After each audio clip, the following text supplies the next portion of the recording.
So we have 3.7 log review. Um, I think a lot of kids probably remember this a lot, or the more you see it, the more it'll start coming back to you pretty quick. So I'm going to go through pretty quickly, I think. But if you need to pause and rewind, you certainly can, and take your own notes and stuff like that.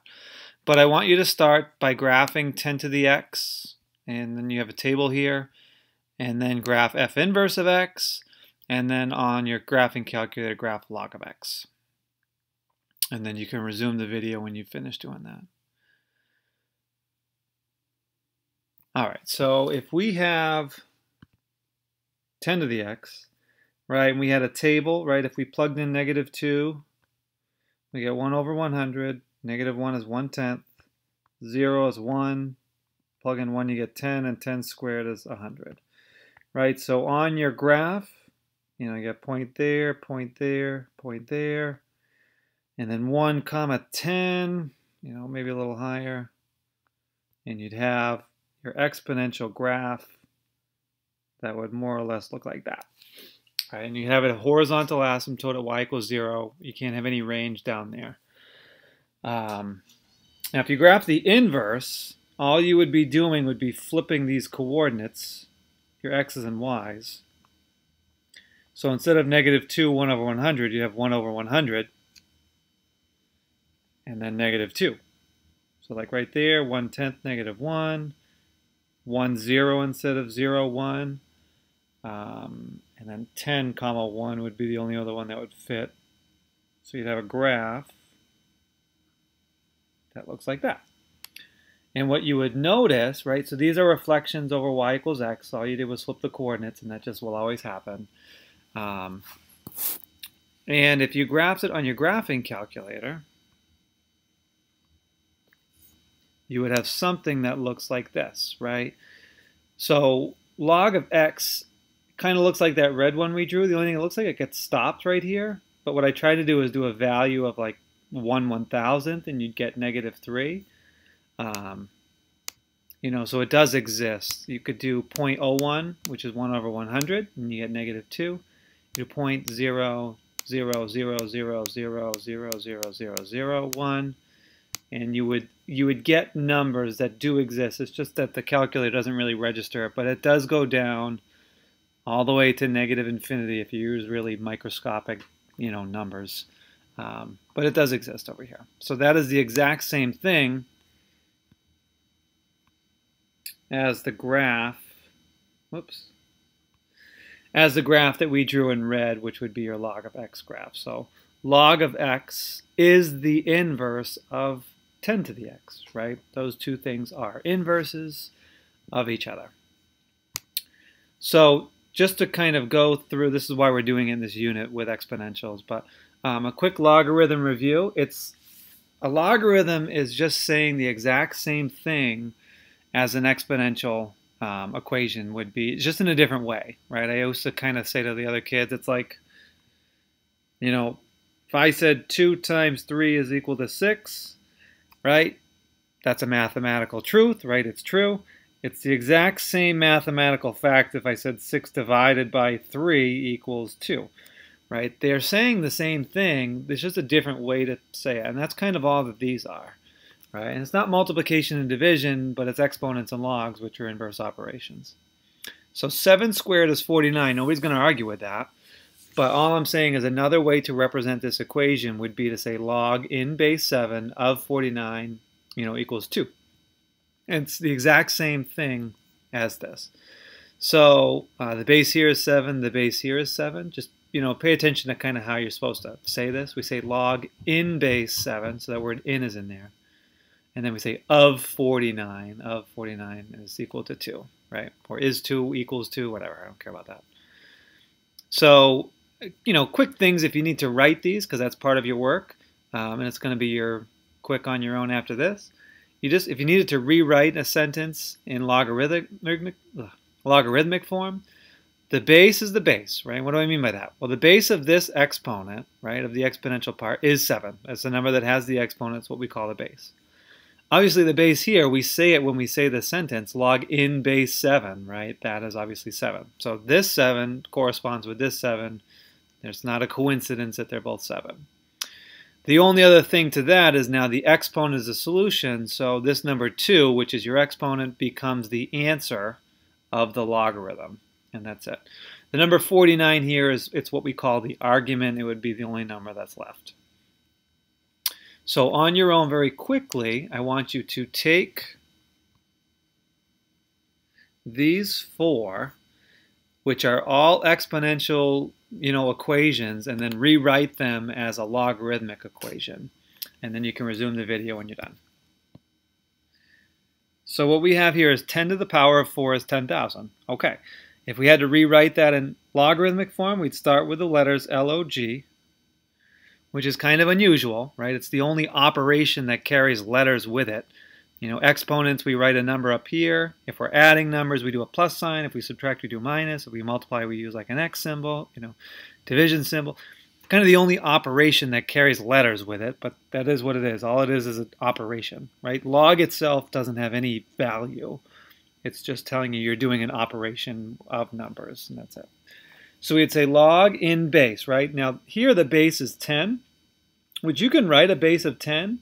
But if you remember from that warm-up, we did log of x, which is what your calculator does.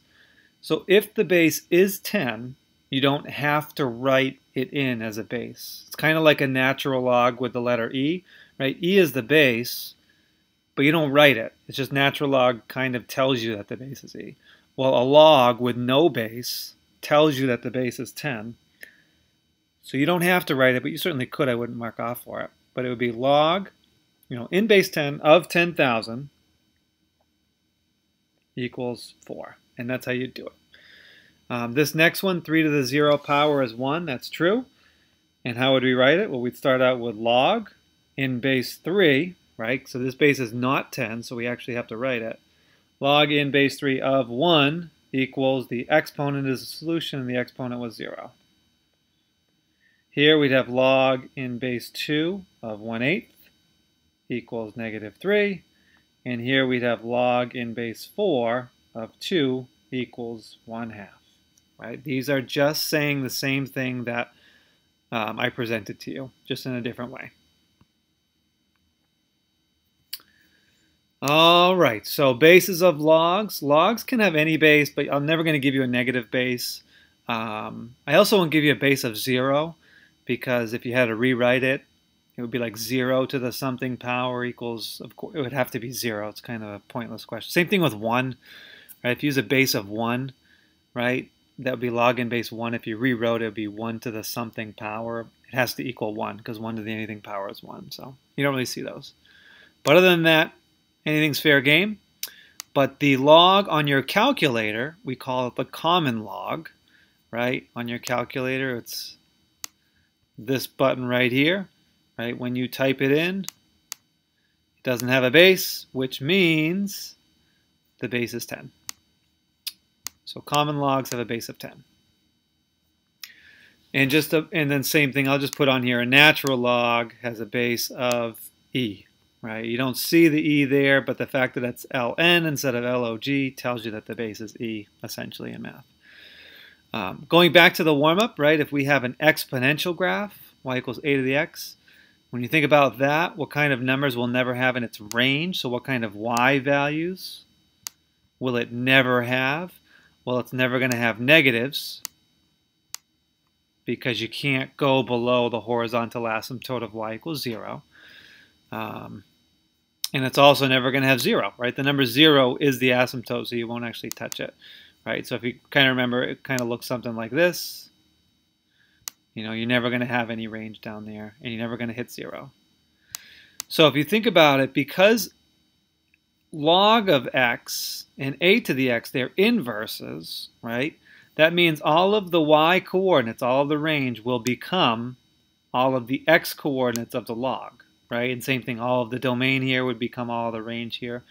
But basically, if you couldn't have any negatives or 0 in the range of 1, well then for the inverse, you couldn't have any negatives or 0 in the domain of the other, right? Because it's the same thing. All of these y's are going to become all of these x's when you flip the coordinates, which is what you do with inverses. So if you remember from the warm-up, your log equation looks something like, this. What do you notice? Well, in the domain, you have no negatives, and you don't even have 0. You actually have a vertical asymptote at x equals 0, which as an inverse would be your horizontal asymptote of y equals 0 for this one. So all of the domain of this one is all of the range of this one. All of the range of this one is all of the domain of this one, because they're inverses.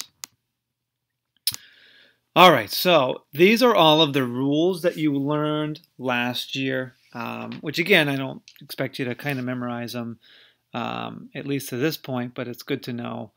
But these ones I don't think you have to memorize at all. I think you could just figure them out by looking at them. So these are, rules to an extent, but they're more just, try and make sense of this stuff. So log in base a of 1 equals 0. That doesn't matter what a is, that's always going to be true. So basically, if the argument's 1, the answer has to be 0. And the question would be why, which kind of want you to think of it if you wanted to pause the video on your own. But if you did think of it, right, why would that be? Well, again, this is in logarithmic form. If you had to write it in exponential form, you would start with the base, which is a, to the power of, right, the exponent is the solution. So a to the 0 equals 1. That's from the argument. And of course, that's true. So anything to the 0 power is 1. So why is that true? Because a to the 0 is 1, right? It doesn't matter what a is. If it's a power of 0, the answer is going to be 1. Next one, log in base a of a is 1. That's true as well. Same thing. It's the same argument. If you rewrote this in exponential form, you would start with this base, which is a, to the power of 1 equals your argument, which is a. So a to the first power is a. Yes, that's true. That's always going to be true. This is an interesting one where your argument has an exponent itself. So log in base a of a to the x equals x. Again, rewrite it in exponential form, and you have a to the power of x equals your argument, which is a to the x, this one. This next one's an interesting way to do it. This one's different, right? So this one, if you look at it, it's a base with a power equals x. So this is different. This is not a logarithmic sentence, even though it has log in it. It's actually an exponential sentence. So it's a base to an exponent equals x, right? So if you rewrote this in logarithmic form, which would be the opposite process of what we did here, you would start with log, right? And then in base, whatever the base is, so the base here is a. So log in base a, and then the argument is this x right here. So log in base a of x equals, the exponent is the solution. So the solution is log in base a of x. And then you kind of see, okay, that has to make sense. You have two things that are the exact same thing on both sides, so of course that makes sense. And that's how you could do it. This explanation here is a little bit different, which I'll kind of show you in a different way of seeing the same thing. I think this way is probably easier to just rewrite it in log form. But as you kind of worked with 3.4, to get a exponent down, which isn't a bad thing to do here, you have to take the log of both sides. Or you could rewrite it if it came out clean, which this one did. But if we didn't, right, if we took the log of both sides, and I'm going to take the log in base a of both sides because the base is a, log in base,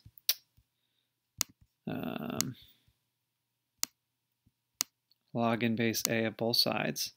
What you could do then, if you've taken the log, is now bring the exponent out in front. I kind of ran out of room there.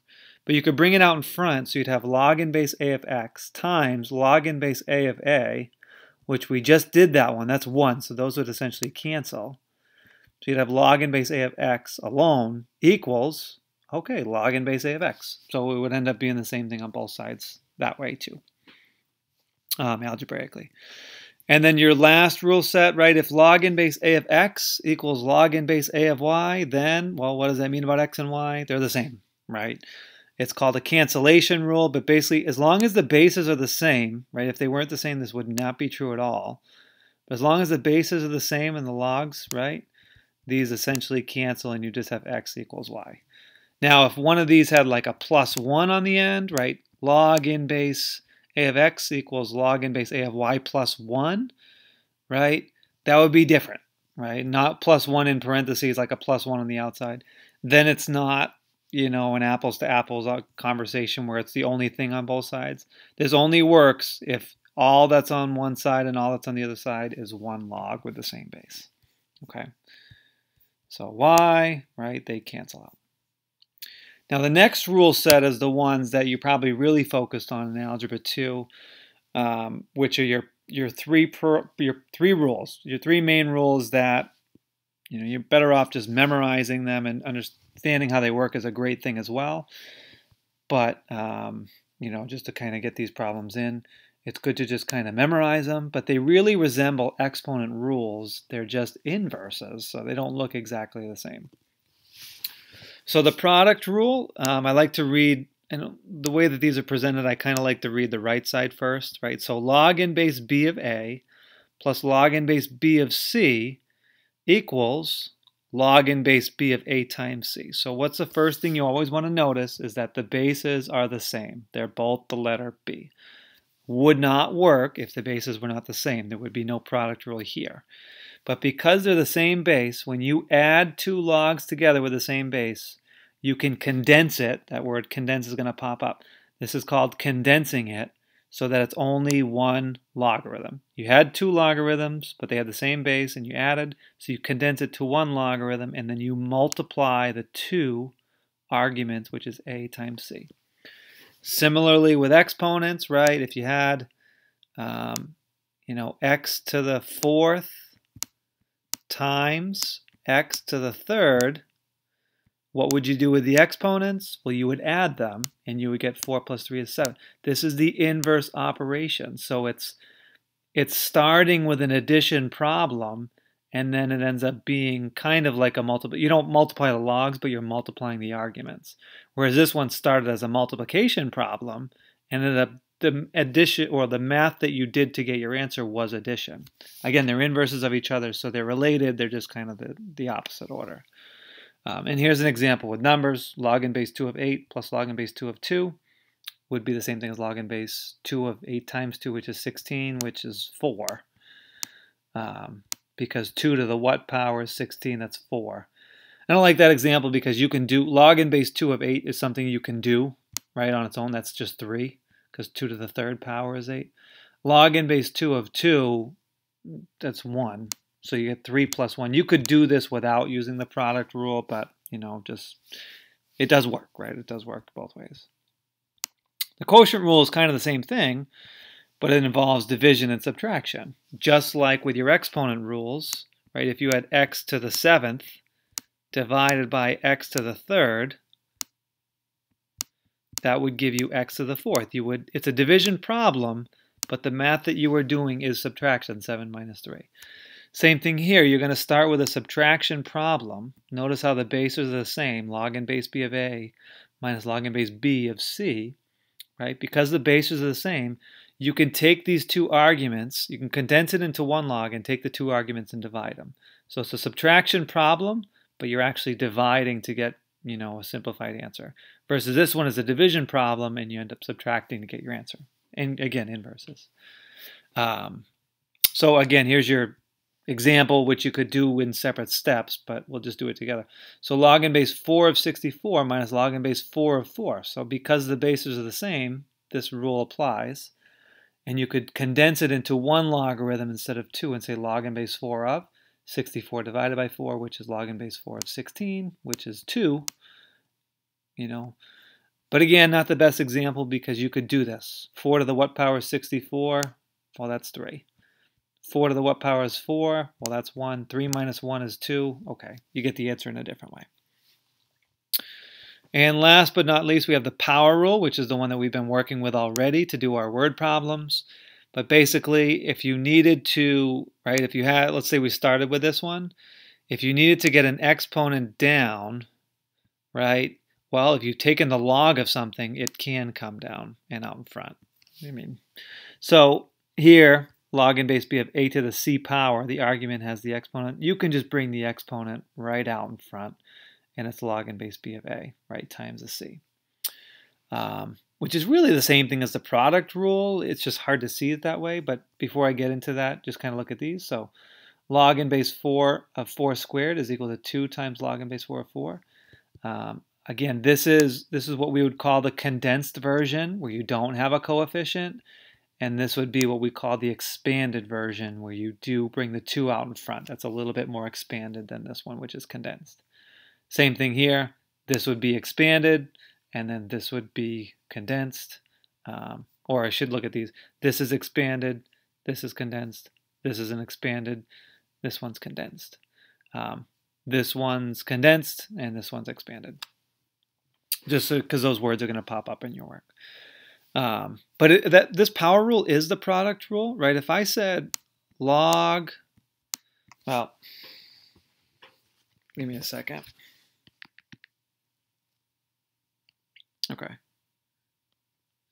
If I said log of x plus log of x plus log of x, right? That does not look like it involves the power rule. It's an addition problem, so it might involve maybe the product rule, which, okay, we can look at that, right? So log of x plus log of x plus log of x. They all have the same base. It's 10. So I can condense this into 1 log and then multiply my 3 arguments and just say now it's log of x to the third, right? Okay, so now it kind of looks like a power rule. Log of x to the third, that's a condensed version, and because I've taken the log of it, I can now bring a power rule up front and say it's the same thing as 3 log x. Same thing. Well, if you look at log of x plus log of x plus log of x, just think of that as like a variable, log of x. So if you have 1 log x plus another log of x plus another log of x, that is going to equal 3 logs of x. You know, like 1y plus 1y plus 1y is 3y. So again, just showing you that the power rule is the power rule. We do keep it as a separate rule, but it is kind of the same thing. It at least relates to the product rule the same way, because 3 log of x, well, you can get that by using the product rule and doing it, and then using the power rule that way too. All right.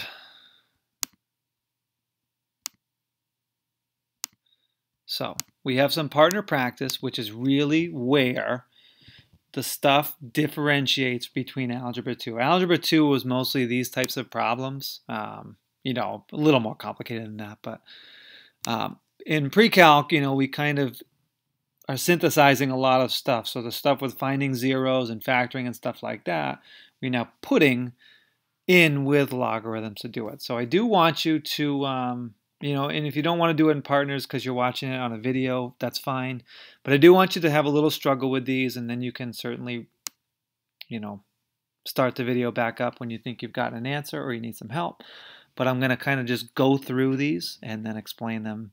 But again, I do want you to at least try these on your own before you just go right to the answers. I think that's worthwhile. All right, so this one here, log of x squared, which is very different than log of x squared, right? If it's log of x squared with no parentheses, that means you could use your power rule and make it 2 log of x, right? It's only the argument that's being squared, not the entire number of log of x. In this one, log of x squared is very different than this. This would mean log of x times log of x. Totally different than log of x squared, right? So if the parentheses are in there, that means you're squaring the entire thing log of x. If there's no parentheses in there, then it's just log of x squared. The only thing that's being squared is this x. So it's very, very different. There's no power rule that you could apply here. This 2 could never come out in front with the parentheses. So with that being cleared up, we would have to look at this question as, okay, I can't use a power rule here, and it's being squared, so PEMDAS, I got to take care of this exponent before I even think about maybe somehow using a quotient rule with this, and even then I got a negative 10 over here, so what the heck? Well, if you can see it, and you can use U substitution here, that might make a lot of sense, right? If we use, anytime you see this squared, you can think kind of a quadratic problem. But if we set, okay, u is equal to log of x, right? Well, then this would be u squared minus 11u equals negative 10. Well, all of a sudden, you can move that 10 over, and you have a very basic quadratic problem, you know, where it's u. So what two numbers multiply to positive 10 and add to negative 11? That would be negative 10. Whoops. And u minus 1 equals 0. And then since log of x was u, you can replace that back in there and say, okay, log of x minus 10 equals 0. So log of x is going to equal 10. And over here, log of x is going to equal 1. So once you have a logarithm with the only thing in the equation is just the log, so there's nothing else on the left side besides a log, then you are free to rewrite it in exponential form. Just if you can't see the answer right away, then rewrite it in exponential form, and you should be good at that point. So the base is 10, right? You don't see it, but it's there. So 10 to the answer, right, which is 10, equals x. So that's one value. It's 10 to the 10th. And over here, 10 to the answer, which is 1, equals x. So x is equal to just 10. So you have two answers there. X is equal to 10 to the 10th, and x is equal to 10. They're both going to be answers if you did it on your calculator. They're both fine. And that's kind of what this one is over here. You can kind of see it maybe the same way. But you see natural log of x squared, which is kind of that same giveaway to do it like a quadratic. So it's going to be, I'm going to use u is equal to natural log of x. I'm going to say, okay, u squared. This is one thing. I know it's a multiplication, but think of that negative 5 just as a coefficient, right? Negative 5x, like on a regular quadratic, is the same thing as negative 5 times x. So if u is equal to natural log of x, and you added it to both sides, you'd have plus 5u minus 6 equals 0. Right? Think of grouping this all together. And then same thing, you'd have a quadratic here, which you could use u plus 6 and u minus 1 equals 0. So natural log of x equals negative 6, and natural log of x equals 1. And that would kind of be how you would do those ones. Again, now that you've noticed the only thing left on the left side is a natural log, only thing over here is a natural log, you can go ahead and rewrite these in exponential form. So the base is e to the negative 6 equals x. That's one answer. And over here, e to the first equals x. So that one's just going to be e all by itself. Next, let me exit out of this. Discard that. Okay. Over here, we have another trickier problem, right? We see something different. It's not one of those ones with the parentheses or anything like that, so we have to kind of work with this one. So there's a couple ways you can do this. What I noticed first of all is that the bases, at least here and here, are not the same. So I can't use any of my product rules or power rules, which I really couldn't anyways because it's multiplication, it's not addition. So it's kind of out the window regardless. So all that means is I'm going to try and look in breaking this up into individual steps. So PEMDAS, I'm going to do the exponent first.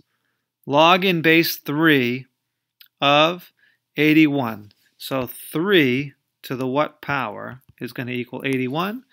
Well, if you kind of do that in your head, that's 4, right? So it's log in base 3 of 9 to the 4th times log in base root 2. So root 2 to the what is equal to 16. We could do that, right? That's just the one-to-one property matching the bases. So I'm going to rewrite those as both a base of 2. So root 2 is 2 to the 1/2. Same thing as root 2 to the something. I use a question. You can use x, whatever. Equals 2 to the 4th for that 16. So the bases match. You can cancel them out. So you'd have 1/2 times something. I'll just use x equals 4. You're going to get x equals 8. But keep in mind there was no x in the problem, so get rid of x in your answer. But basically this part right here is just a really inconvenient way of saying the number 8. right? Root 2 to the 8 is going to equal 16. So I have log in base 3 of 9 to the 4th times 8, whatever the heck that's going to be. Now, I don't ever expect you to do 9 times 9 times 9 times 9, right? I don't want you to do that in this course, so we're going to try and be clever in how we do this. So I have, first of all, this power rule. Since I'm taking the log of it, I can bring the power rule out in front. So I have 4 times log in base 3 of 9 times 8. Right? These are 3 things being multiplied, but log in base 3 of 9 is just 2, right? 3 to the 2 power is 9, so it's 4 times 2 times 8, which is going to be 8 times 8, which is 64. There's a couple other ways you could do that, so if you did it on your own and got it a different way, then as long as you got 64, I think you're okay. This one over here is even trickier, I think. So what I notice again is that I have this 3-term thing. I have 3 to the 2x, a constant 12, and then a 4 times 3 to the x, which again is not 12 to the x. So you'd have to do the exponent first. So you can't somehow make that 12 to the x. It's 4 times 3 to the x, and you can't do anything about it. But if you see it, it's another quadratic problem embedded in it. But if you can think about what you could use for u substitution, it's a different thing. So u could be equal to something here. So this is like I have 3 to the 2x and then just a 3 to the x. So if I set u equal to 3 to the x, which is they both have that in common, right? Then all of a sudden this 3 to the 2x would be the same thing as u squared, right? Because if you think about it, u is 3 to the x. It's the same thing as 3 to the x squared. Well, that's the same thing as 3 to the 2x. So u squared, if u is equal to 3 to the x, is the same thing as this, which is an interesting way to look at it, right? So 3 to the 2x, 3 to the x, okay, is the same thing as u squared, minus 12. But if you think about this as one term, subtracting it off, it would be minus 4u, because 3 to the x is equal to u. And then minus 12 equals 0. So you'd have u minus 6 and u plus 2 equals 0. And again, replacing u back with what we started with, we'd have 3 to the x power equals 6 when you add the 6 to both sides, and 3 to the x power equals negative 2. So 3 to the x equals 6. Well, I mean, to get that exponent down, there's no other way to get it down other than to take the log of both sides. So I'm going to take the log in base 3, since the base is 3. And then I could bring the power down. These would cancel. You get x equals log in base 3 of 6. Here, you could try and do the same thing, but it wouldn't make any sense. Just think about the problem that's given. 3 to the something power is equal to negative 2. Well, that's not possible, because 3 to a power, we've already talked about the range of exponentials. It's 0 to infinity, and it can't even be 0. So it's impossible to plug in anything for x and somehow get a negative range or a negative y value. It doesn't make any sense. Even if x is negative, it just turns it into a fraction. It doesn't ever make it negative. So this is what we call an extraneous solution, and you just cross it out. It's not going to be possible. You don't have to go with it. There's only one answer, and there it is. And last but not least, we have log in base 3 of x minus 6 equals 2 minus log in base 3 of x plus 2. So if your mind is going to cancellation rule, okay, here we go. I'm just going to cancel these off because they're both on log in base 3 and they're on both sides. You can't, right? Because of this. They are not balanced. It's not like these are the only things on each side. There is a 2 that's in the way, so you can't do it, right? Be a good thought, but ultimately not a correct one. So again, we're going to have to get a little creative in how we're going to do this. So if you're thinking, how can we simplify this? Well, what if we tried to get the log in base 3s on the same side? right? So I'm going to add this log in base 3 of x plus 2 to both sides. And that's going to give me log in base 3 of x minus 6 plus log in base 3 of x plus 2 equals 2 would be the only thing left, right? This 2 would be the only thing left on the right side. And by putting the logs with the same bases on the same side, because I can't cancel them out, that 2 is always going to be in the way. Now at least I can condense it, right? This is your same base. I can now use my product rule, which means I'm going to condense it into one logarithm. So log in base 3 of, I can take my two arguments and multiply them together. So x minus 6 times x plus 2 is going to be x squared, plus 2x minus 6x is going to be minus 4x minus 12 equals 2. And even though that seems more complicated, all you have on the left side is a single logarithm. There's nothing else besides the logarithm with this long argument, right? You do need parentheses, otherwise it would read as log in base 3 of x squared, and then these would not be part of the argument, but they do need to be part of the argument, right? So this is the only thing on the left side is a log. So once you have only a log by itself, you can now rewrite it in exponential form so that you can better see it and be able to solve it. So the base is the base, 3 to the power of, well, we have the solution in this case, so it's 3 to the second, equals x squared minus 4x minus 12.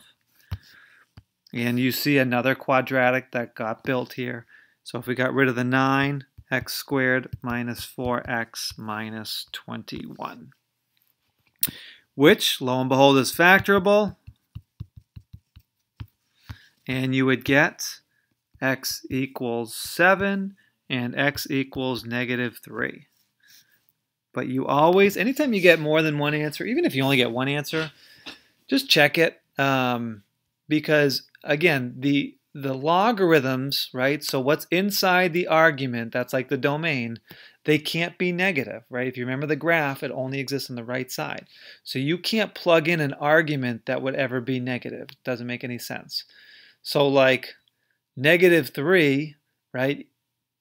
Negative 3 is a negative number, which doesn't mean it couldn't work necessarily. In this case, it couldn't, but you'd want to plug in negative 3 and make sure the argument itself isn't negative. So if you did negative 3 minus 6, that's negative 9. Okay, that definitely wouldn't work. And if it doesn't work in one spot, then it doesn't work, right? You could test it over here as well, but knowing that it doesn't work over here means it's extraneous. Even over here, though, negative 3 wouldn't work. Negative 1 is interesting because negative 1 would work here. So let's ignore that we had this. If we only had this, negative 1 would be okay because the argument itself in total, negative 1 plus 2, would be positive. So that's actually okay. It's just so it's like the whole argument itself can't be negative. But in this case, negative 3, it doesn't work here or here. But as long as it doesn't work in one, it is extraneous. You still want to check 7, right? 7 minus 6, okay, that's a positive number. That's okay. 7 plus 2 is definitely positive, so you're good. So the only answer here would be x equals 7.